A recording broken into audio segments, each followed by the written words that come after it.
এই নিয়মগুলি করুন, বাড়িতে টাকা আসবে কিন্তু ঝড়ের মতো। নিজের সৌভাগ্যকে তুঙ্গে তুলতে আমরা অনেক কিছুই করে থাকি। এর মধ্যে কিছু নিয়ম রয়েছে যা করলে বাড়িতে প্রচুর অর্থের আমদানি হওয়া সম্ভব। এই নিয়মগুলি সঠিকভাবে করুন এবং ভাগ্যকে নিজের চোখে উদয় হতে দেখুন।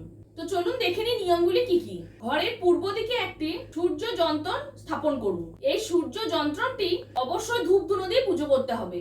বাড়িতে অর্থ রাখার জায়গায় অর্থাৎ ক্যাশ বাক্স বা যেখানে টাকা রাখা হয় সেটি রাখুন অবশ্যই ঘরের পূর্ব দিকে। ক্যাশ বাক্সের ভেতর এবং বাইরের রং করে তুলতে হবে হলুদ।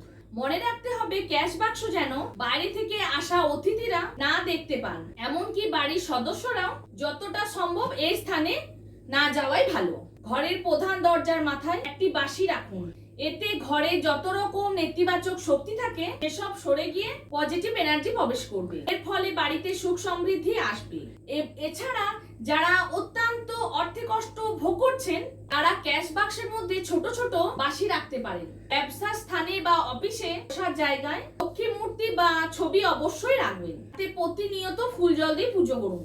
তো আজকের এই ছোট ছোট টোটকাগুলি নিয়ম অনুসারে করলে অবশ্যই আপনারা কিন্তু শুভ ফল পাবেন। তো আজকের ভিডিও এখানে শেষ করলাম। নমস্কার।